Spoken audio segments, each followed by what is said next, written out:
तंदूरी मोमोज वाली।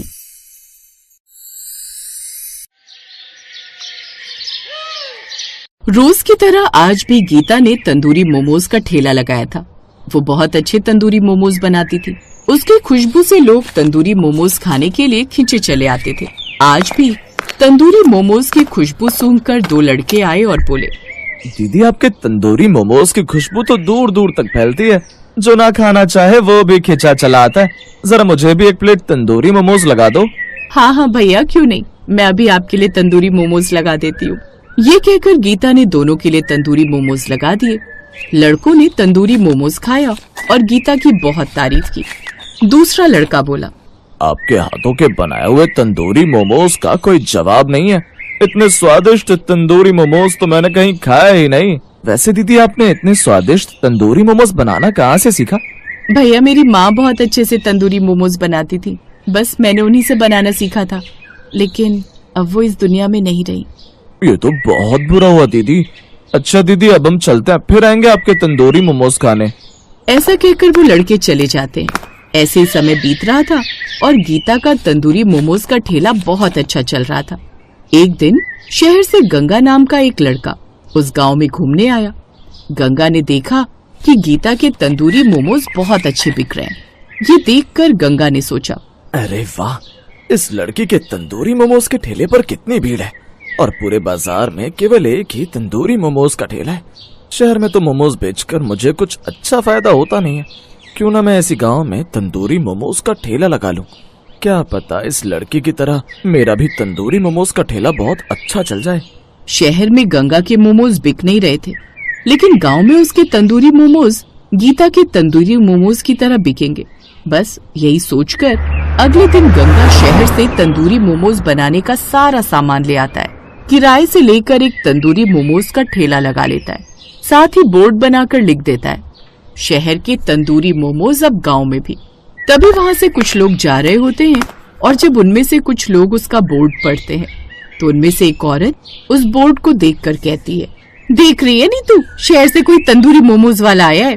हाँ सरला, मैं भी यही सोच रही थी कि हम रोज ही गीता दीदी के तंदूरी मोमोज खाते हैं। क्यों ना आज इस नए तंदूरी मोमोज के ठेले से मोमोज खाएं, शायद हमें इसका स्वाद कुछ ज्यादा ही अच्छा लग जाए। हाँ नहीं तो चल, हम वहीं से तंदूरी मोमोज खाते हैं। कभी कभी कुछ नया ट्राई करना चाहिए। दोनों लड़कियां गंगा के ठेले पर आती हैं और कहती हैं, अरे भैया जरा हमें भी तो शहरी तंदूरी मोमोज खिलाना। हाँ बहन जी, अभी लगाता हूँ। दोनों लड़कियों ने वो तंदूरी मोमोज खाए और तब सरला बोली, क्या भैया, आपके तंदूरी मोमोज में तो बिल्कुल भी स्वाद नहीं है। आपकी शहरी तंदूरी मोमोज से तो अच्छे हमारी गीता दीदी के तंदूरी मोमोज है। पैसे ही बर्बाद कर दिए। चल नीतू, अब हम सरला दीदी के ठेले से ही मोमोज खाएंगे। वो लोग ऐसा कहकर वहाँ से चले जाते हैं और गीता के ठेले पर जाकर तंदूरी मोमोज खाते हैं। ऐसे कुछ और भी ग्राहक आते हैं और वो भी शहरी तंदूरी मोमोज खाते हैं, लेकिन उन्हें शहरी तंदूरी मोमोज पसंद नहीं आते और वो वापस गीता के ठेले पर जाकर तंदूरी मोमोज खाते हैं। ऐसे कुछ समय बीत जाता है। ये तो अच्छा नहीं हो रहा है। लोगों को मेरे तंदूरी मोमोज पसंद ही नहीं आ रहे। उन्हें सिर्फ गीता की तंदूरी मोमोज पसंद आ रहे हैं। अगर ऐसे ही चलता रहा तो मुझे जल्दी अपना ठेला बंद करना पड़ेगा। और कुछ दिन ऐसे ही बीत जाते हैं। गंगा के ठेले पर अब कोई भी ग्राहक नहीं आता था और गंगा के सारे मोमोज वैसे ही रखे रह जाते थे। एक दिन गंगा अपने आप से कहता है, ऐसे तो मेरा बहुत घाटा हो रहा है। मुझे कोई ना कोई तरकीब निकालनी होगी। उसके बाद गंगा गीता के ठेले पर जाता है और कहता है, गीता दीदी आप तो देख रही हैं ना कि आपके तंदूरी मोमोज के ठेले के आगे मेरा ठेला बिल्कुल भी नहीं चल रहा है। हाँ भैया देख तो रही हूँ, लेकिन इसमें मेरी भी कोई गलती नहीं है। हाँ दीदी मैं जानता हूँ, लेकिन मैं सोच रहा था कि आपका ठेला इतना अच्छा चलता है और आपके पास कोई भी काम वाली नहीं है। आप मुझे काम पर रख लीजिए, मैं आपका सारा काम कर दूंगा। बदले में आपको जो मुझे देना है दे देना। ठीक है भैया, अगर ऐसी बात है तो आप आज से ही काम पर लग जाइए। इस तरह गंगा गीता के ठेले पर काम पर लग जाता है, लेकिन गंगा का इरादा तो कुछ और ही था। इसलिए जैसे ही गीता की नजर इधर उधर हटती है, गंगा गीता के तंदूरी मोमोज में नमक मिला देता है। उसके बाद कुछ औरतें गीता के ठेले पर मोमोज खाने आती हैं। उनमें से एक औरत कहती है, लाओ दीदी जरा हमें भी अपने तंदूरी मोमोज खिला दो। ठीक है बहन जी, मैं अभी लगा देती हूँ। अब गीता उनके लिए तंदूरी मोमोज लगा देती है, लेकिन जैसे ही वो औरतें मोमोज खाती हैं तो तुरंत ही थूक देती हैं और कहती हैं, ये क्या गीता बहन, आपने मोमोज में इतना सारा नमक डाला है। भला इतने नमक मोमोज में कौन डालता है? हमारे तो सारे पैसे बर्बाद हो गए। ये क्या कह रही हो बहन, मैं तो रोज मोमोज बनाती हूँ और जितना नमक रोज डालती हूँ आज भी उतना ही डाला है। अरे गीता बहन, मैं कोई झूठ थोड़ी बोल रही हूँ, खुद ही चेक कर देख लो। हम चलते हैं, आज तुम्हारे पैसे ही बर्बाद हो गए। वो लोग वहां से चले जाते हैं। गीता मोमोज को चेक कर देखती है तो सचमुच उसके मोमोज में नमक ज्यादा थे। गीता को समझ नहीं आता कि ये कैसे हो गया। अब गीता को गंगा पर शक हो जाता है और वो गंगा पर नजर रखने लगती है और गंगा को नमक डालते हुए रंगे हाथों पकड़ लेती है। फिर वो कहती है, गंगा भैया आप बिल्कुल सही नहीं कर रहे हैं। मैंने आपको हमदर्दी में आकर काम पर रखा और आप मेरे ही ग्राहक बिगाड़ रहे हैं। वैसे मैं समझ सकती हूँ कि आपको भी काम की बहुत जरूरत है। अगर आपने मुझसे कहा होता तो मैं खुद ही अपना काम छोड़ देती, पर आपको ऐसा नहीं करना चाहिए था। कोई बात नहीं, आज से आप ही मेरा ठेला चलाइए, मैं कुछ और काम कर लूंगी। वैसे भी तंदूरी मोमोज बेचने से पहले मैं झाड़ू पोछे का काम करती थी, मैं फिर वही कर लूंगी। ऐसा कहकर गीता वहां से जाने लगती है। अब गंगा को अपनी गलती का एहसास होता है और वो दौड़कर गीता के पैर पकड़ लेता है और कहता है, नहीं नहीं गीता दीदी, आप अपना ठेला छोड़कर मत जाइए, मेरी गलती थी, मुझे माफ कर दीजिए। आज के बाद मैं ऐसी कोई गलती नहीं करूंगा। आप ठेला चलाइए, मैं काम करूंगा। आप मुझे मेरे काम की पगार दे देना, प्लीज मत जाइए गंगा दीदी, वरना मैं अपने आप को कभी माफ नहीं कर पाऊंगा। गीता गंगा की बात सुनकर रुक जाती है। वो गंगा को माफ कर देती है और फिर से अपना तंदूरी मोमोज का ठेला संभालने लगती है।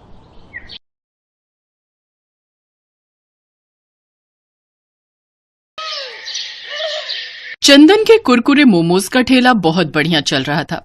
शाम के 6 बजते ही उसके ठेले पर ग्राहकों की भीड़ लग जाती थी। चंदन खूब मेहनत से कुरकुरे मोमोज बनाता और ग्राहकों को देता। चंदन की एक खासियत थी, वो कुरकुरे मोमोज बनाने के लिए जो भी सामान इस्तेमाल करता था वो बहुत ही बढ़िया क्वालिटी का होता। उसकी यही खासियत लोगों को बहुत पसंद आती थी। धीरे धीरे चंदन के कुरकुरे मोमोज इतने फेमस हो गए कि अब वो ऑफलाइन के साथ साथ ऑनलाइन डिलीवरी भी देने लगा। चंदन भैया 1 प्लेट कुरकुरे मोमोज लगाना। अभी लगाता हूँ। आपकी कितनी प्लेट करनी है? भैया 3 प्लेट लगानी है। हाफ प्लेट में कितने मोमोज हैं? अब हाफ प्लेट में 4 और फुल प्लेट में 6 मोमोज हैं। एक काम करो, फुल 3 प्लेट लगा दो है। चंदन रोजाना ऐसे ही मेहनत से काम करता। अब उसने अच्छे पैसे कमाने शुरू कर दिए थे। चंदन रोजाना सुबह सुबह ही कुरकुरे बनाने का सामान लेने बाजार चला जाता था। ताजी ताजी हरी सब्जियां, पनीर, तेल, बाकी की सामग्री जो भी उसे चाहिए होती थी वो बहुत ही बढ़िया किस्म की खरीद लेता था। एक दिन एक लड़का चंदन की दुकान पर आया। वो बहुत परेशानी की हालत में था।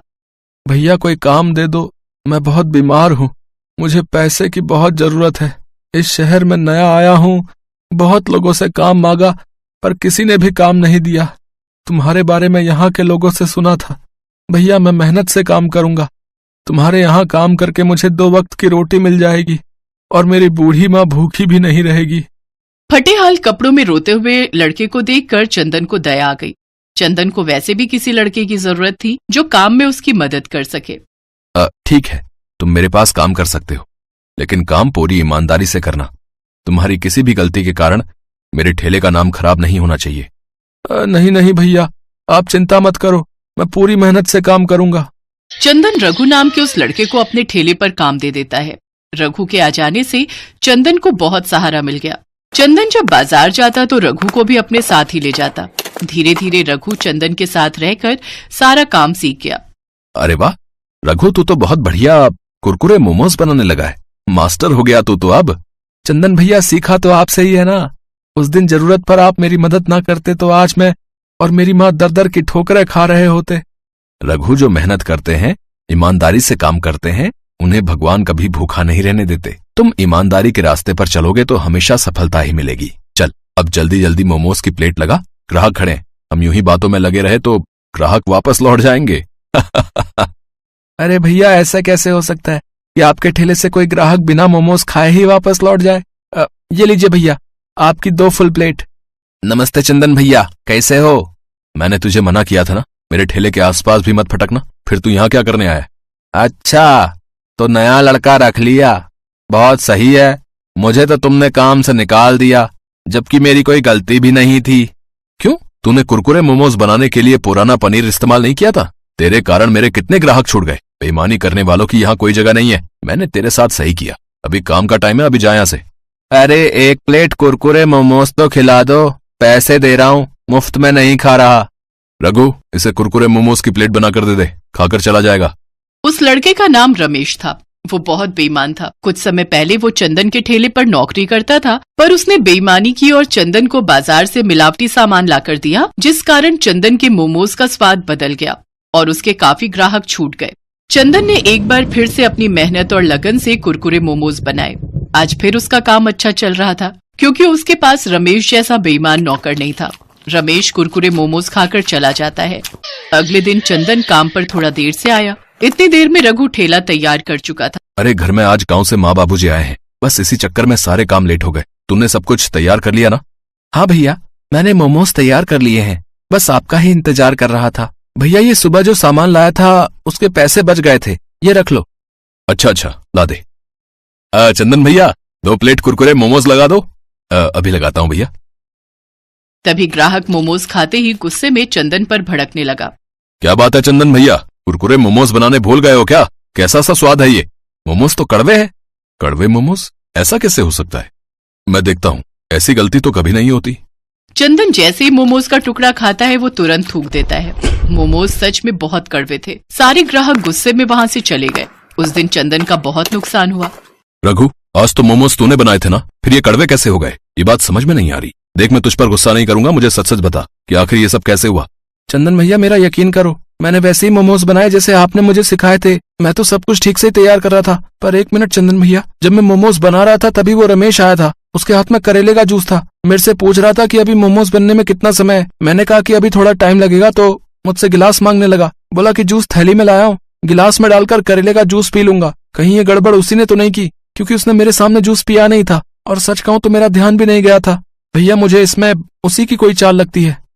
मुझे सब कहानी समझ आ गई है। वो बदमाश अपना बदला ले रहा है, पर मैं ऐसा होने नहीं दूंगा। उसकी तो अच्छे से खबर लूंगा। मैं अभी पुलिस स्टेशन जाता हूँ। रमेश पुलिस के सामने अपने आप सच उगल देगा। चंदन भैया, मैं भी आपके साथ चलता हूँ। चंदन रघु के साथ पुलिस स्टेशन जाता है और रमेश के खिलाफ रिपोर्ट लिखवाता है।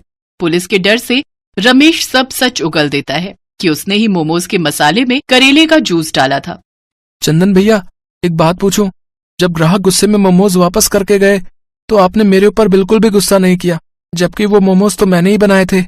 रघु, ईमानदारी और बेईमानी दोनों इंसान के चेहरे पर नजर आ जाती है। मैं तुम्हें पिछले 2 महीने से जानता हूँ। जब तुमने सुबह मुझे बाकी के बचे हुए पैसे लौटाए तो वो उतने ही थे लगभग जितने मेरे खुद के लगा करते थे। तुम्हारी ईमानदारी तो उसी समय साबित हो गई थी, इसलिए मैं पहचान गया कि बात कुछ और है। खैर, चिंता मत करो, अब रमेश को सजा मिल गई है। अब 2-3 महीने जेल में रहेगा तो आराम से सुधर जाएगा। रघु चंदन के साथ वापस लौटता है। ग्राहकों को भी ये सच्चाई पता चल चुकी थी, इसलिए फिर से वही भीड़ चंदन के कुरकुरे मोमोज के ठेले पर लगने लगी, जैसे हमेशा लगती थी।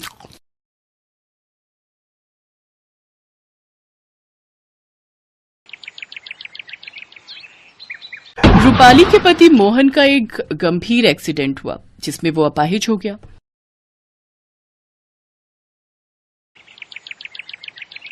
अब वो घर पर ही रहने लगा, जिससे घर चलाना मुश्किल हो गया। रूपाली के साथ उसकी सास विमला भी रहती थी, जो रूपाली को बहुत परेशान करती थी। सारा दिन न जाने क्या क्या करती हो। अरे उधर देखो, बेचारा मेरा बेटा भूखा पड़ा है, उसे जाकर खाना दे। अपने पति की ठीक से देखभाल भी नहीं होती तुझसे। ऐसा क्यों कहती हो माँ जी? आप तो जानती हैं घर के हालात कैसे हैं।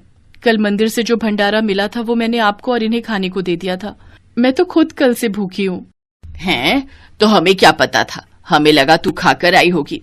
अच्छा जा, अब यहाँ दिमाग मत खा और कुछ भीख मांग कर ले आ और मेरे बेटे को खाने को दे, समझी? रूपाली घर से निकल गई। कुछ दूर चलने पर उसकी नजर एक ढाबे पर गई, जहाँ से बहुत अच्छी खुशबू आ रही थी। वो उस ढाबे के डस्टबिन की तरफ जाती है, फिर उसमें से रोटियां बिनकर घर लाती है और अपने पति को खाने को देती है। उसमें से कुछ रोटी वो अपनी सास को भी देती है।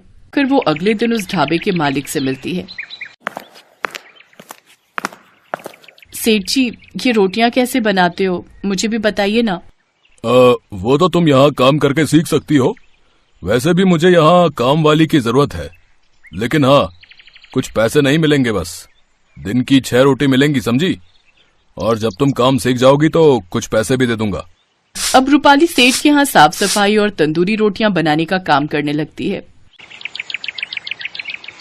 फिर कुछ दिन बाद एक रोज उसने सेठ जी से कहा, सेठ जी, अब तो मैं तंदूरी रोटी बनाना सीख गई हूँ, अब तो आप मुझे कुछ तनख्वाह दे दीजिए। अच्छा, जो मेरे यहाँ से रोज की 5-6 रोटियां लेकर जाती है उसका क्या? अन्य क्या मुफ्त में आता है? एक तो मैं फ्री में खाना देता हूँ, ऊपर से इसे पैसे भी चाहिए। लेकिन आपने ही तो कहा था। ज्यादा जुबान लड़ाने की जरूरत नहीं है, समझी? चल निकल जाओ अब यहाँ से, और दोबारा अपनी शक्ल मत दिखाना अपनी। चल। मैं तो पहले से ही जानता था कि ऐसा ही होगा। वो सेठ कुछ नहीं देने वाला, वो तो बस हम गरीबों का खून चूसना जानता है। दीदी, अब तुम जैसी तंदूरी रोटी बनाती हो ना, उसके जैसा स्वाद तो किसी की भी रोटी में नहीं है। मैं तो कहता हूँ अब अपना खुद का तंदूरी रोटी बनाने का काम शुरू करो। मेरे पास ये कुछ पैसे रखे, इससे तुम खुद का काम शुरू करो। तुम्हारा बहुत बहुत शुक्रिया राजू। रूपाली मिट्टी इकट्ठी करती है और उससे मिट्टी का तंदूर बनाकर तैयार कर लेती है, और अगले ही दिन से वो और राजू एक ठेले के पास खड़े होकर दाल मखनी और तंदूरी रोटी बनाकर बेचने लगते हैं, जिसके स्वाद की खुशबू से लोगों की भीड़ उसके ठेले पर खींची चली आती है। बहन जी, सुना है बहुत ही अच्छी तंदूरी रोटी बनाती हो तुम। जरा हमें भी एक प्लेट लगा दो भाई। जी भाई साहब।